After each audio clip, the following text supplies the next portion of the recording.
오늘도 말씀드린 것처럼 사도행전 2장을 계속해서 강의 설교합니다.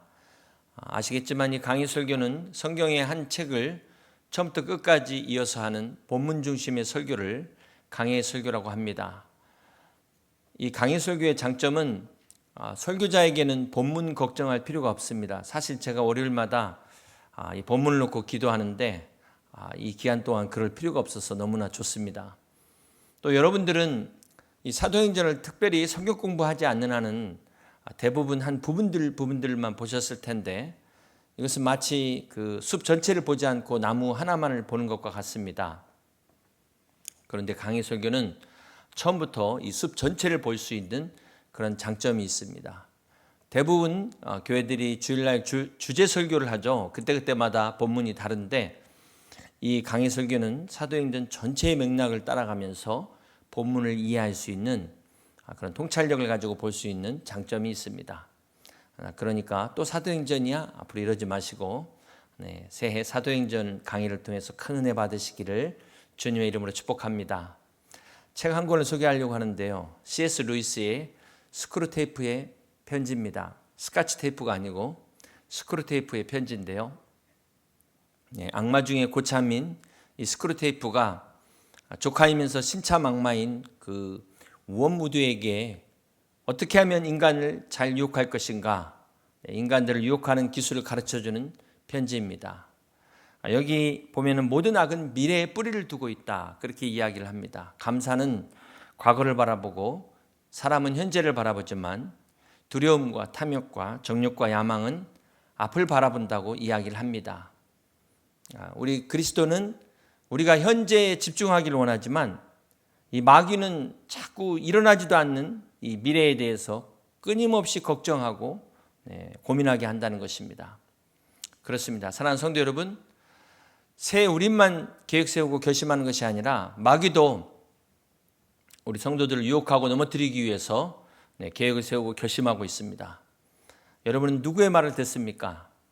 나는 할 수 없어. 너 같은 게 뭘 해? 이거는 마귀의 음성이고요. 오늘도 살아계신 하나님은 할 수 있거든이 무슨 말이냐? 믿는 자에게 능치 못함이 없느니라. 내게 능력 주시는 자 안에서 모든 것을 할 수 있다고 우리를 위로하시고 격려하십니다. 여러분, 이 책은 31개의 편지로 되어 있는데요. 두 번째 편지에서 이 스크루테이프가 신참 악마에게 교회를 두려워하지 말라고 이야기를 합니다. 회개한 성도들이 교회에 가도 세상을 사랑하는 교회의 모습을 보고 더 크게 실망해서 교회를 떠날 것이기 때문에 결코 교회를 두려워하지 말라, 이렇게 이야기를 합니다. 우리는 이 책을 통해서 교회가 무엇인가를 생각해 보지 않을 수 없습니다. 제가 대학교 3학년 때 85년도였는데요. 그때 옆에 홍우빌딩 5층에 교회에서 지휘자로 있었습니다. 그 당시 빌딩에만 여호와 증인 빼고 2개 교회가 있었어요. 그때뿐 아니라 오늘 이 시대에도 교회가 너무 많아서 정말 교회가 뭐냐, 정말 혼란스러운 시대이기도 합니다. 그런데 비극은 이렇게 교회가 많은데 왜 세상이 바뀌지 않을까요? 오늘 본문의 사도행전 2장은 교회의 시작과 기원에 대하여 말씀하고 있습니다. 이 교회가 어떻게 시작됐습니까? 우리 사도행전 2장 1절부터 3절을 다시 한번 봅니다. 오순절 날이 이미 이르매 그들이 다 같이 한 곳에 모였더니 호련히 하늘로부터 급하고 강한 바람 같은 소리가 있어 그들이 앉은 온 집에 가득하며 마치 불의 혀처럼 갈라지는 것들이 그들에게 보여 각 사람 위에 하나씩 임하여 있더니, 오순절이 그 한자로 다서도의 열순 되죠. 헬라어로 펜테코스테입니다. 50번째라는 뜻이죠. 헬라어로 이 다섯 숫자가 펜테인데요. 미국 국방부가 펜타곤, 오각형이죠. 이 펜테어원에서 나온 겁니다. 구약시대 곡물 추수가 시작되는 6월절 후 안식일이죠. 그리고 그 다음 날부터 7, 7에 49 해서 오순절이라고 하고도 그걸 77절이라고도 이야기를 합니다. 가나안에 정착한 후에는 보리추수를 감사하는 의미에서 맥추절이라고 부르기도 합니다. 이렇게 오순절을 77절 맥추절이라고 부르기도 하는데, 이날 마가의 다락방에서 기도하던 120명의 성도들에게 호련히 하늘로부터 급하고 강한 바람 같은 성령이 불의 혀처럼 갈라지듯이 각 사람에게 임하면서부터 교회가 시작된 것입니다. 자, 여기서 우리는 호련이라는 단어에 주목할 필요가 있어요. 이 호련이라는 게 사람이 의도를 가지고 시작한 게 아니라는 것입니다. 사람들이 모여가지고 쫙 먼저 이 사전 조사를 하면서 어디다 교회를 세우는 게 좋을까 회의하고 연구한 끝에 시작한 것이 아니라는 것입니다. 그냥 다 같이 모여가지고 기도하는데 하나님의 성령이 임재하시더니 교회가 시작됐다는 것입니다. 그렇습니다. 사랑하는 성도 여러분, 교회는 하나님이 세우신 하나님의 공동체입니다. 자, 그런데 왜 이 교회가 문을 닫을까요? 참 안타까운 일이죠. 국내 선교에 의하면 한 해 교회를 세우는 교회보다 문을 닫는 교회가 더 많다. 이게 지금 예전부터 계속되는 통계입니다. 교회가 하나님의 계획 가운데 세워져야 되는 교회인데 인간적인 생각을 가지고 세우다 보니까 교회가 문을 닫는다는 거예요. 그런데 안타까운 건 지금도 시골에는 목회자 없는 교회가 있습니다. 교회 건물은 있는데 갈 목회자가 없는 거예요. 도시에만 교회가 넘쳐난다는 것입니다. 한마디로 교회가 하나님의 뜻대로 사명 따라 세워지는 교회가 돼야 되는데 사람의 뜻대로 사람 보고 가는 교회가 되다 보니까 시작부터 잘못된 것입니다. 그런데 오늘 오순절의 역사는 호련히 하늘로부터 시작된 역사라는 것입니다. 사랑하는 성도 여러분, 초대교회 성도들이 약속하신 성령을 기다렸다는 것은 두 가지 의미를 말하고 있습니다. 첫째는 초대교회 성도들이 인간적인 행동을 취하지 않고 성령님으로 하여금 일하시도록 그들이 기다렸다는 것입니다. 하나님의 뜻에 순종했다는 것입니다. 두 번째는 이 오순절의 성령 강림의 이 역사가 구약에 예언되어 있었다. 우리 한번 사도행전 2장 16절과 17절을 같이 한번 교독합니다. 이는 곧 선지자 요엘을 통하여 말씀하신 것이니 이랬을 때 하나님이 말씀하시기를 말세에 내가 내 영을 모든 육체에 부어주리니 함께 있습니다.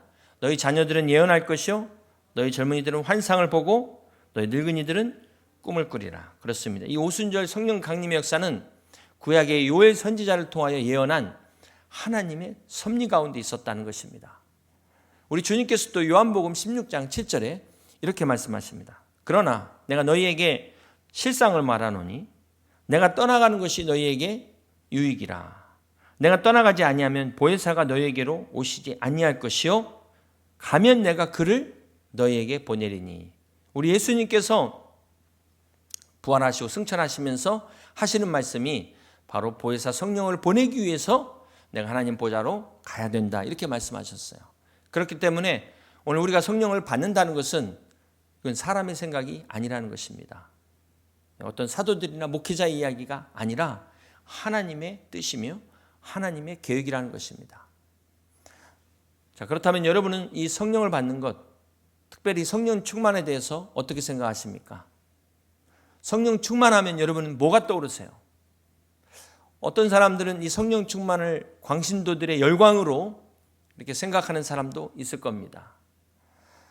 제가 대학 다닐 때 그 교양 과목으로 종교학을 들은 적이 있는데요. 이 교수님이 크리스찬이 아니신데 기독교에 대해서 막 이야기를 하시더라고요. 근데 마침 그 교수님하고 이렇게 개인적으로 이야기할 잠깐 길을 가면서 기회가 생겼어요. 그래서 제가 물어봤어요. 교수님은 이 성령에 대해서 어떻게 생각하시냐? 그랬더니 뭐라고 이야기하냐면 군중 심리의 집단적 흥분 상태다. 제가 잊어버릴 수가 없어요. 어이가 없어가지고 제가 이 교수님한테 어떻게 참 크리스찬으로서 참된 성령의 충만함을 보여줄 수 있을까 고민했던 그런 기억이 있습니다.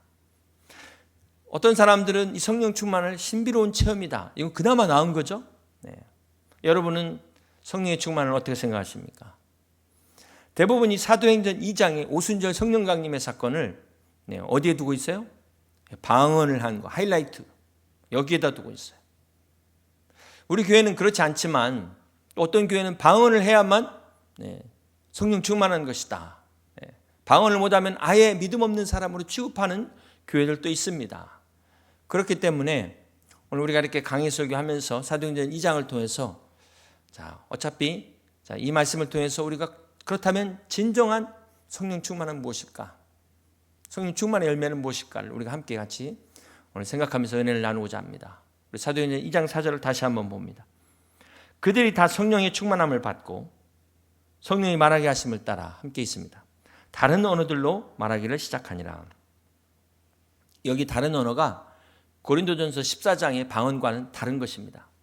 하나님의 비밀을 말하는 것으로 무슨 말을 하는지 나도 모르고 알아들을 수 없는 그런 방언이 아니라 외국어를, 다른 언어를 의미한다는 것입니다. 그 증거로 사도행전 2장 7절을 보면 다 놀라 신기하게 여겨 이르되 보라, 이 말하는 사람들이 다 갈릴리 사람이 아니냐.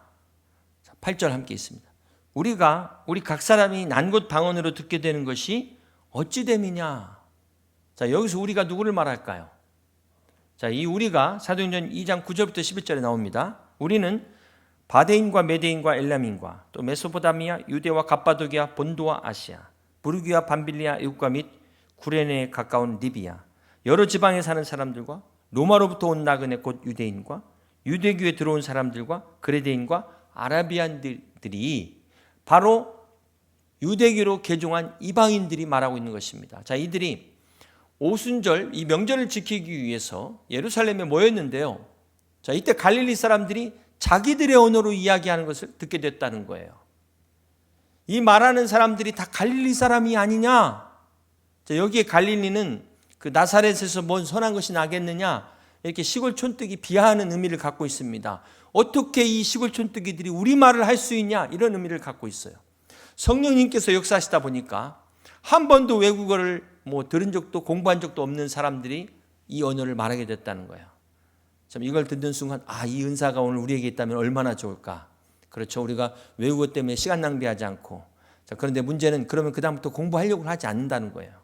자, 이것도 문제라는 거예요. 그래서 하나님께서 아무튼 필요에 따라 주신다라는 것을 아셔야 돼요.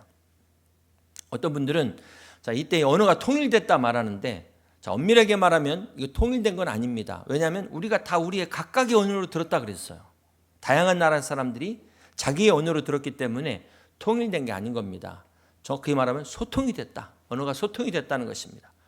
우리 지금 제가 같은 한국말로 설교를 하는데도요, 이 소통이 안 되는 경우가 있어요. 네. 여러분 그렇지 않습니까? 다 다른 생각을 가지고 자기 편한 대로 코걸이, 귀걸이 이렇게 하기 때문에 가까이 이해만 해야 되는데 멀리 오해하는 분들이 많습니다. 여러분 요즘 가족들하고 많은 시간을 갖고 있는데 소통이 잘 되세요? 가족 간에 소통이 안 되는가 하면은 직장도 그렇죠. 학교에서도 그렇죠. 심지어 교회 안에서도 같은 성도들끼리도 소통이 안 돼요. 단절된 채 몸은 같이 있는데 단절돼 있어요. 이게 왜 그럴까요? 지금 제가 설교하는 것도 지금 벽 보고 하는 느낌이에요. 지금 단절의 느낌을 느끼고 있어요. 담과 벽의 차이가 뭘까요? 담과 벽. 사실 같은 벽인데 벽은 벽을 보고 한다는 건 꽉 막혔다는 거잖아요. 꽉 막혔다는 거예요. 사실 담은 담장 너머로 나를 보호하기도 하지만 이게 소통이 되는 게 담이에요. 담이냐 벽이냐의 차이가 똑같은 벽이지만 소통이 되냐 안 되냐의 차이로 벽이 될 수도 있고 것입니다. 오늘 혹시 내가 벽은 아닌지, 나 때문에 소통이 안 되는 것은 아닌지 한번 우리가 생각해 보시길 바랍니다. 오순절의 성령 충만의 역사는 소통의 역사였다는 거예요. 네. 자, 그런데 한번 생각해 보세요. 오히려 이 방언이라는 은사 때문에 교회 안에서 소통이 더 막힌다고 생각해 보세요. 리더십과의 갈등이 생긴다고 생각해 보세요. 생각해 봐야 되지 않을까요? 여러분 오늘 본문에서 우리가 놓치지 말아야 될 중요한 것이 무엇입니까? 들이 다 같이 한 곳에 모여 있었다는 거예요. 이 자리에 성령님께서 임하셨다는 것입니다. 자, 여기서 강조하는 것이 마가의 다락방이라는 이 한 장소를 말하는 게 아니라 그들이 거기서 한 마음으로 모여 있었다는 것입니다. 주님께서 승천하시면서 500의 형제들에게 예루살렘을 떠나지 말고 약속한 것을 기다려라 그랬는데 이때 한 마음으로 기다렸던 120명의 성도들에게 오순절 성령의 역사가 임했다는 거예요. 자, 이것은 우리가 이 장소보다도 중요한 것이 먼저 마음이라는 겁니다. 마음. 몇 명이 모이냐보다 중요한 것이 우리가 한 마음이 되는 게 중요하다는 거예요. 이 자리에 수천 명이 모였는데도 다 자기 마음으로 따로따로 모였다면 그게 무슨 의미가 있겠습니까? 비록 우리가 각 처소 가정에서 흩어져서 예배드리지만 우리가 한 마음으로 예배드린다면 그게 한 교회라는 거예요. 오순절 성령의 역사는 이렇게 한 마음 된 120명의 성도들에게 임한 놀라운 성령의 역사입니다. 그러므로 사랑하는 성도 여러분, 교회라는 것은 한 마음으로 하나 되는 거예요. 비록 온라인 예배를 우리가 이 자리에 함께하지 못하지만 한 마음으로 예배하셔서 오늘 여러분의 가정에도 이 놀라운 성령의 역사가 임하시기를 주님의 이름으로 축복합니다. 오순절 성령 강림의 역사는 어떤 역사다? 소통의 역사라는 것입니다. 인류가 바벨탑 사건으로 말미암아 하나님과 단절되죠. 그리고 언어가 단절됐다면 이 오순절 이 성령 강림은 하나님과 소통되고 언어가 소통된 사건이다. 완전히 대조를 이룹니다. 오순절 성령 강림의 시작이 하나님으로부터 시작되잖아요. 하나님 중심, 이걸 신본주의라고 말한다면 바벨탑 사건은 인간들이 중심이 된 인본주의의 대표적 사건입니다. 그래서 바벨탑 사건은 인간들이 땅에서부터 하나님께로 도전한, 인간이 하나님보다도 앞서 나간 사건이라면 이 바벨탑 사건의 종말이 어떻게 돼요? 그래서 결국 언어가 갈라지고 땅에서 다 흩어지게 되잖아요.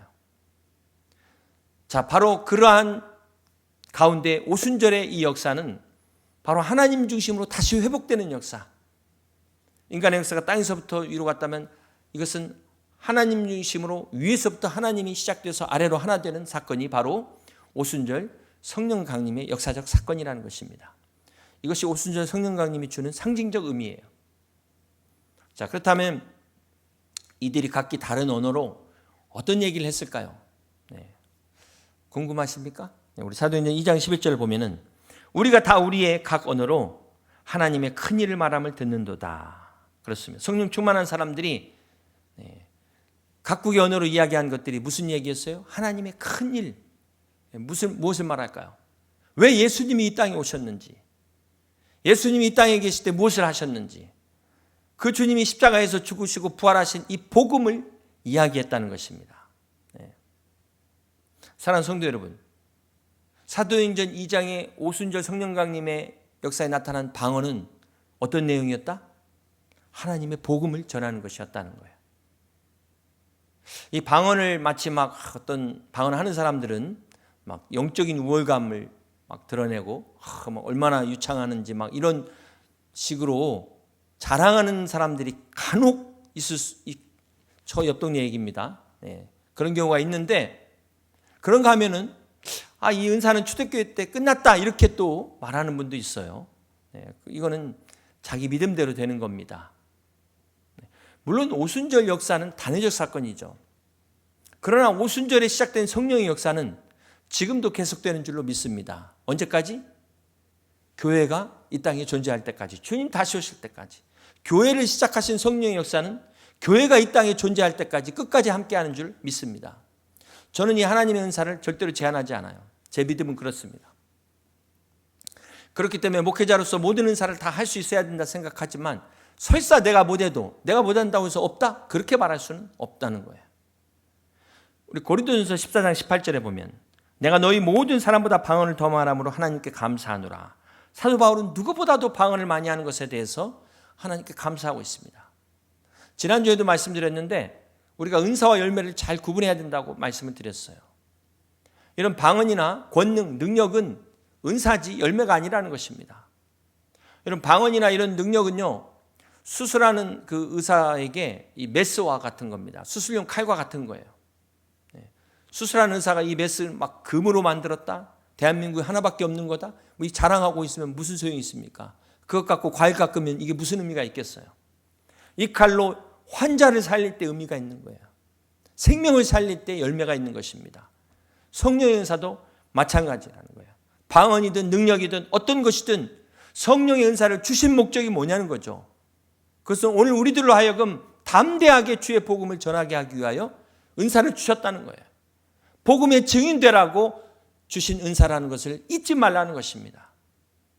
사랑하는 성도 여러분, 그러므로 사도행전 2장에서 이 오순절 성령 강림의 이 역사의 중요한 것은 방언을 하냐 안 하냐, 어떤 방언을 하냐, 이게 중요한 게 아니라는 거예요. 방언의 의미가 전혀 다른 말을 했다는 거잖아요. 전혀 다른 말. 그 다른 말이 꼭 외국어라는 게 아니죠. 어떤 말? 하나님의 말을 했다는 거예요. 남을 위한 말을 했다는 것입니다. 성령 받기 전에는 이기적이고 나밖에 모르는 사람이, 나를 위한 말밖에 하지 못하는 사람이 다른 말을 했어요. 남을 위해서 말하기 시작했다는 거예요. 어떻게 저런 사람이 하나님을 말할 수 있을까? 그런 사람의 입에서 성령이 임하니까 막 예수님의 이야기가 나오는 거예요. 이게 성령의 역사라는 거예요. 이게. 오늘 여러분에게 이런 능력이 나타나시길 주님의 이름으로 축복합니다.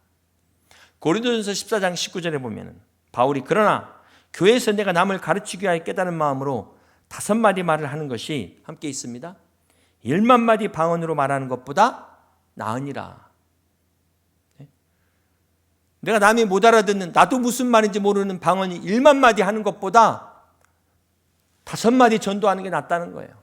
하나님의 말씀이잖아요. 방언을 한다면서 맨 자기만 위해서 기도하고 그런 이기적인 사람이 있어요. 그런데 그런가 하면은 방언은 못해요. 그런데 정말 남을 위해서 중보하고 그 조그마한 일에도 보이지 않는 데서 헌신하는 사람이 있어요. 누가 더 낫습니까? 이거 정말 잘 구별하셔야 돼요. 오늘 한국교회가 이 성령 충만의 결과를 잘못 이해한 바람에 문제가 발생한 거예요. 오늘 사도행전 2장의 오순절 성령 강림의 역사는 그 열매는 그 뒤에 나타나는데 우리가 시간상 못 읽었는데 그 뒤에 나오고 있습니다. 43절부터 47절까지 말씀 함께 봅니다. 사람마다 두려워하는데 사도들로 말미암아 기사와 표적이 많이 나타나니 믿는 사람이 다 함께 있어 모든 물건을 서로 통용하고 또 재산과 소유를 팔아 각 사람의 필요를 따라 나눠주며 날마다 마음을 같이하여 성전에 모이기를 힘쓰고 집에서 떡을 떼며 기쁨과 순전한 마음으로 음식을 먹고 함께 있습니다. 하나님을 찬미하며 또 온 백성에게 칭송을 받으니 주께서 구원받는 사람을 날마다 더하게 하시니라. 그렇습니다.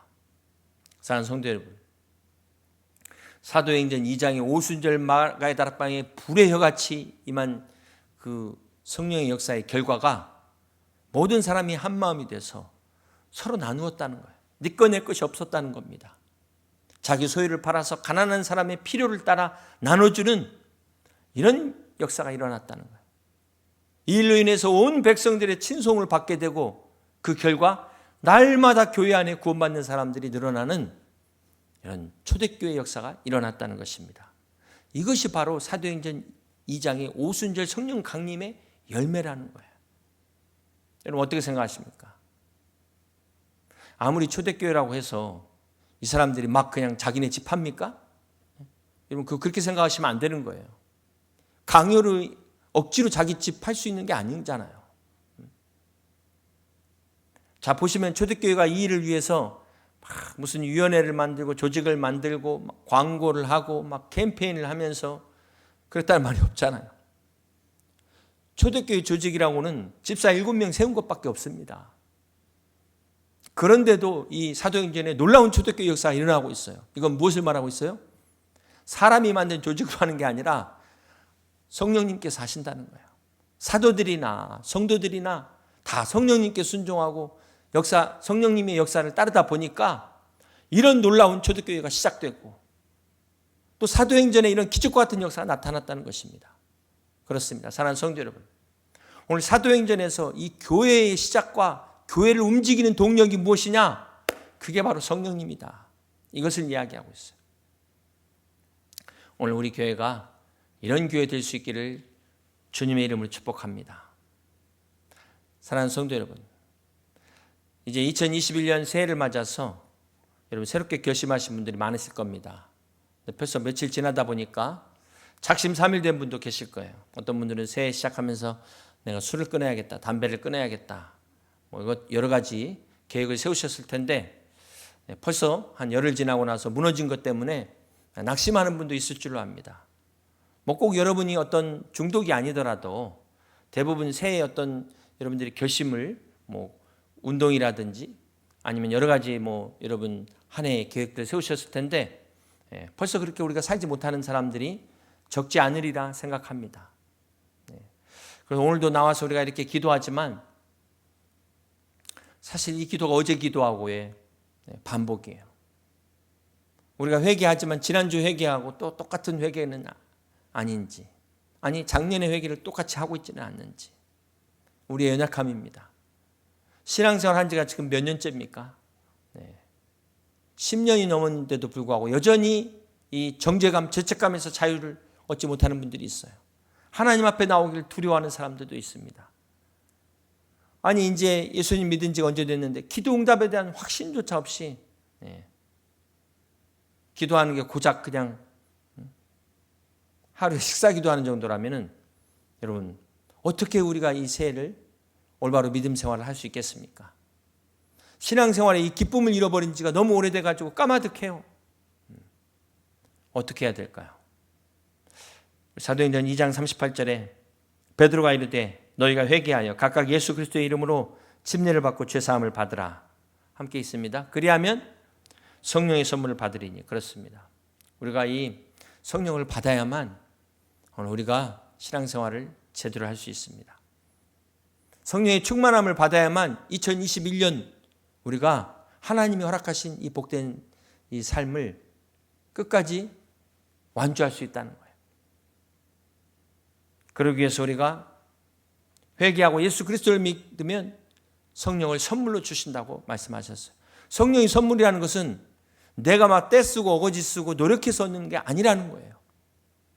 예수님을 믿고 회개하는 심령에 주님께서 성령을 선물로 보혜사 성령을 주신다고 약속하신 것입니다.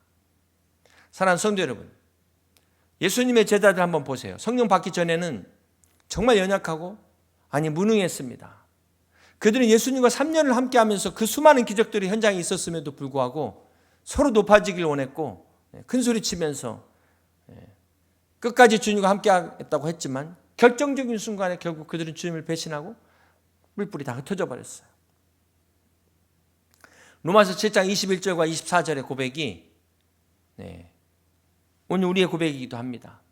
그러므로 내가 한 법을 깨달았느니 곧 선을 행하기 원하는 나에게 악이 함께 있는 것이로다. 내 속사람으로는 하나님의 법을 즐거워하되 내 지체 속에서 한 다른 법이 내 마음의 법과 싸워 내 지체 속에 있는 죄의 법으로 나를 사로잡는 것을 보는도다. 24절 함께 있습니다. 오호라 나는 곤고한 사람이로다. 이 사망의 몸에서 누가 나를 건져내랴. 여러분 이 로마서 7장의 탄식이 안 믿는 사람들의 탄식이 아닙니다. 오늘 믿는 성도들, 오늘 우리의 탄식이라는 거예요. 감사한 것은 자 여기서 끝나면 안 되는데 로마서 8장 1절이 이렇게 시작합니다. 그러므로 이제 그리스도 예수 안에 있는 자에게는 결코 정죄함이 없나니 이는 그리스도 예수 안에 있는 생명의 성령의 법이 죄와 사망의 법에서 너를 해방하였습니다. 할렐루야. 그렇습니다. 우리가 바로 이 생명의 성령의 법이 있기 때문에 우리가 승리할 수 있음을 믿으시길 바랍니다. 사랑하는 성도 여러분, 우리 힘으로는 결코 승리할 수 없어요. 죽었다 깨어나도 이 죄와 사망의 법에서 우리는 이길 수가 없는 것입니다. 그런데 우리 주님께서 사망과 어둠의 권세를 깨뜨리고 부활하셔서 승천하시는 우리에게 보혜사 성령을 주셨기 때문에 오늘 우리가 이 성령님과 함께할 때 우리는 승리할 수 있는 것입니다. 우리는 이 성령님 안에서 이 모든 것을 할 수 있다고 고백하는 것입니다. 사랑하는 성도 여러분, 그러므로 우리의 소망은 어디에 있습니까? 나한테 있는 게 아니에요. 나와 함께 하시는 성령님께 있음을 믿으시기를 바랍니다. 우리의 소망이 내 능력이 있는 것이 아니고 2021년에 있는 것이 아니라 하늘로부터 임하시는 우리 안에 역사하시는 성령님 안에 있기 때문에 오늘 2021년도 우리에게 소망이 있는 줄 믿으시기를 바랍니다. 베드로는 성령 받기 전에 주님을 3번이나 부인했어요. 그가 오늘 오순절 성령 강림 사건 이후에 어떻게 변화됩니까? 우리 11절 함께 볼까요? 그 말을 베드로의 말을 받은 사람들은 침례를 받음에 이날에 신도의 수가 3,000이나 더하더라. 41절 말씀이에요. 베드로의 이 설교로 말미암아 하루에 3,000명이 회개하고 돌아오는 역사가 일어난 거예요. 이것이 바로 초대교회의 시작입니다. 사랑하는 성도 여러분, 새해 우리 교회가 이렇게 성령 충만하여 초대교회 같은 이런 놀라운 역사가 넘치는 주님의 교회 되기를 주님의 이름으로 축복합니다. 이제 말씀을 정리합니다. 갈라디아서 5장 17절에 육체의 소욕은 성령을 거스르고 성령은 육체를 거스르나니 이 둘이 서로 대적함으로 너희가 원하는 것을 하지 못하게 하려 함이니라 말씀하고 있어요. 그렇습니다. 그렇기 때문에 우리가 성령 충만하지 않으면 우리는 아무것도 할 수 없어요. 육체의 소욕을 이길 수가 없는 것입니다. 올해 우리 교회가 이제 49주년을 맞이하는데요. 여러분이 교회의 시작은 오늘 사도행전 2장에 오순절 성령 강림 사건에서부터 시작되고 있습니다. 그 성령의 역사가 49년 전 이 땅에 우리 여의도 침례교회를 세우게 하시고 오늘에 있게 하셨어요. 그러므로 우리는 어떻게 해야 됩니까? 오늘 우리는 또 오늘 우리의 교회를 있게 하신 그 성령의 뜻에 따라 우리도 성령 충만함을 받아 성령의 역사가 넘치는 교회를 만들 때 이 한 해가 복된 한 해가 될 줄로 믿습니다. 이것을 위해서 하나님께서 저와 여러분을 세우셨음을 믿으시고 여의도 침례교회를 세우신 여러분 한 사람 한 사람마다 성령 충만하여 여러분을 회복하시고 여러분의 가정을 회복하시길 주님의 이름으로 간절히 축원합니다. 이것이 나아가 우리 교회와 나라와 민족을 회복하는 길이에요. 그러므로 사랑하는 성도 여러분, 오늘 이 시간 하늘로부터 임하신 그 성령의 충만함이 여러분 심령 가운데 차고 넘쳐서 여러분의 삶을 통하여 복음의 열매를 맺으시고 이 모든 것들을 회복하시는 은혜와 축복이 가득하시기를 주님의 이름으로 간절히 축원합니다. 이 말씀을 생각하시면서 함께 같이 찬양하며 기도하길 원합니다. 양무리 찬양 92장입니다. 오소서 진리의 성령님, 이 땅 흔들며 임하소서. 우리의 메마른 심령 가운데 성령의 충만한 역사가 넘치기를 우리가 기도하는 마음으로 함께 같이 찬양합니다.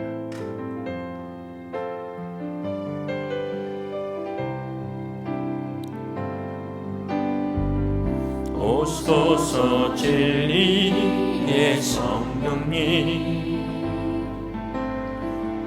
이 땅 흔들며 임하소서. 거짓과 탐욕 죄악에 무너진 우리 가슴 정케 하소서. 오소서 은혜의 성령, 오소서 은혜의 성령님, 하늘 가르고 임하소서. 거룩한 불꽃 하늘로서 임하사 타오르게 하소서. 주 영광 위에 무궁의 불길 타오르게 하소서. 무궁의 불길 타오르게 하소서. 진리의 말씀 이 땅 새롭게 하소서. 이 땅 새롭게 하소서.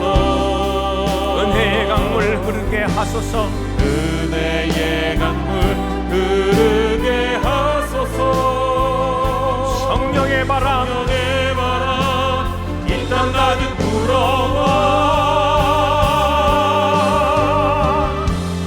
피로 입은 주의 순결한 백성, 주의 영광 위에 이제 일어나 열방을 치유하며 행진하는 열방을 치유하며 행진하는 영광의 그날을 주소서. 그렇습니다. 우리의 영광의 이날을 위하여 이 시간 함께 같이 기도하기를 원합니다. 너희가 회개하여 각각 예수 그리스도 이름으로 침례를 받으며 죄사함을 받으며 성령을 선물로 주시겠다고 말씀하셨습니다. 하나님 아버지, 오늘 이 연약한 저희들, 날마다 넘어지는 저희들에게 성령의 충만함을 회복시켜 주셔서 주님과 함께 일어나 독수리 날개치며 올라가는 성령 충만한 믿음의 성도 되기를 원합니다. 우리 교회 되기를 원합니다. 하나님 아버지, 사도행전 2장의 오순절 마가의 다락방에 임하신 그 성령의 놀라운 역사가 이 시간 우리의 심령 가운데 임하게 하시고 우리의 가정 가운데 임하게 하여 주시옵소서. 함께 같이 기도하며 주님 앞에 나아갑니다.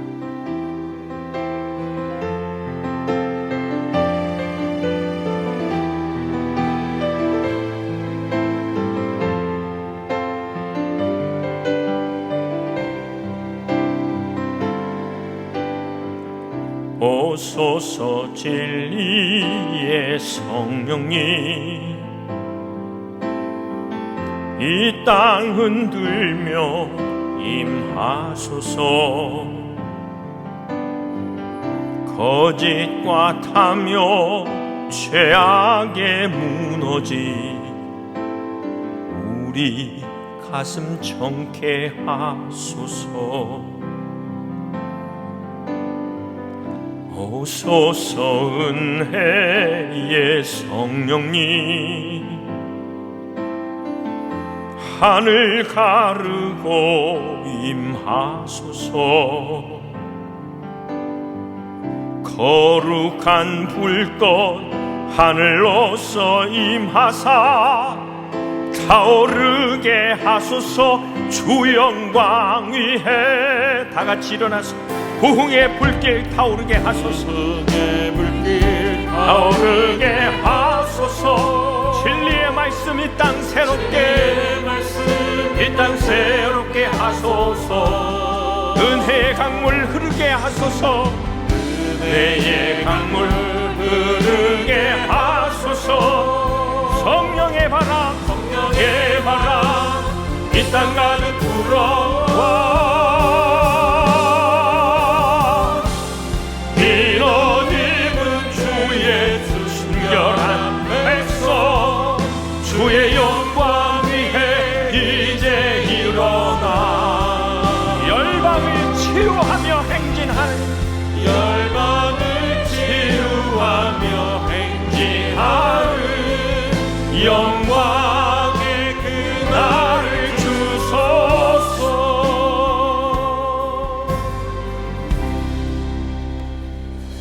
살아계신 하나님 아버지, 이제 그리스도 예수 안에 있는 자들에게는 결코 정죄함이 없나니 이는 그리스도 예수 안에 있는 생명의 성령의 법이 죄와 사망의 법에서 너를 해방했다고 말씀하셨사오니 우리 사랑하는 성도들을 축복하여 주셔서 이 죄와 사망의 법에서 해방된 기쁨을 가지고 날마다 성령 충만하여 승리하는 믿음의 성도들 다 되게 하여 주시옵소서. 우리 사랑하는 성도들에게 오순절 마가다락방에 임하신 성령님께서 임하여 주셔서 우리의 강팍한 마음들이 녹아지게 하시고 우리의 닫힌 입술들이 열리게 하시며 오직 주를 위하여 순종하는 충성하는 귀한 믿음의 삶이 회복되게 하여 주시옵소서. 그래야 오늘 우리 교회가 성령이 역사하시는 주님의 교회 되길 원합니다. 온 백성에게 칭송받는 교회 되길 원합니다. 날마다 구원받는 수가 넘치는 주님의 교회 되게 하여 주시옵소서. 이제는 우리 구주 예수 그리스도의 이 놀라우신 은혜와 하나님 아버지의 만vak하신 사랑하심과 성령님의 감동 감화 교통 충만하심의 역사가 오늘 약속하신 성령의 충만함을 받아 2021년 복음의 열매 맺기를 소원하며 다짐하는 사랑하는 성도들의 생애와 가정과 기업 위에와 주님의 몸된 우리 교회와 나라와 민족 위에 영원토록 함께 하옵시기를 우리 구주 예수 그리스도 이름으로 간절히 축원하옵나이다. 아멘.